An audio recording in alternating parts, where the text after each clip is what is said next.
পশ্চিমবঙ্গের বীরভূম জেলার দ্বারকা নদীর তীরে অবস্থিত তারাপীঠ এক জাগ্রত সিদ্ধপীঠ। এটি ৫১টি সতীপীঠের অন্যতম, যেখানে সতীর ঊর্ধ্বনেত্রের মণি বা তারা পড়েছিল বলে বিশ্বাস করা হয়। এই স্থানটি দেবী তারা মায়ের উগ্ররূপের জন্য সুপরিচিত।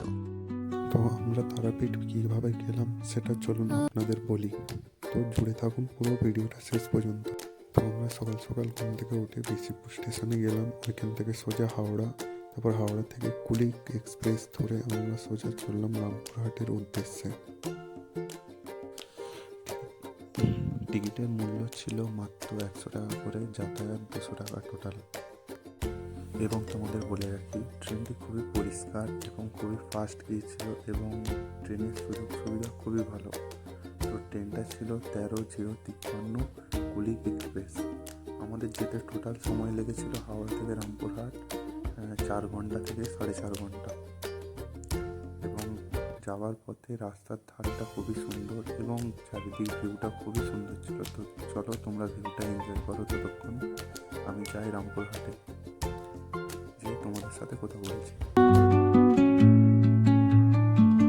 Under the boughs where the shadows play, the wind hums songs at the break of day,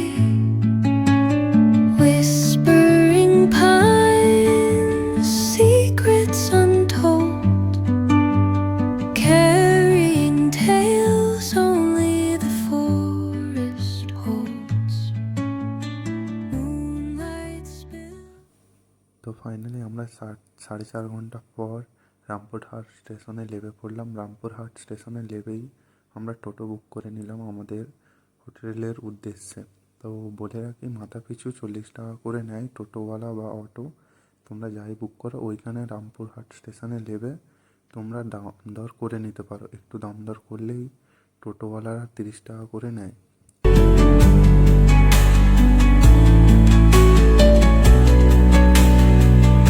finally আমাদের ২৫ মিনিট জার্নির পর আমরা হোটেলে চলে আসলাম। হোটেলে আসার পর ফ্রেশ হয়ে আমরা ডালা কিনে পুজো দিতে চলে গেলাম।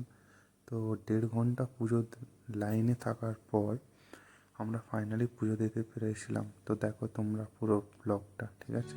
At the break of day, whispering pines, secrets untold.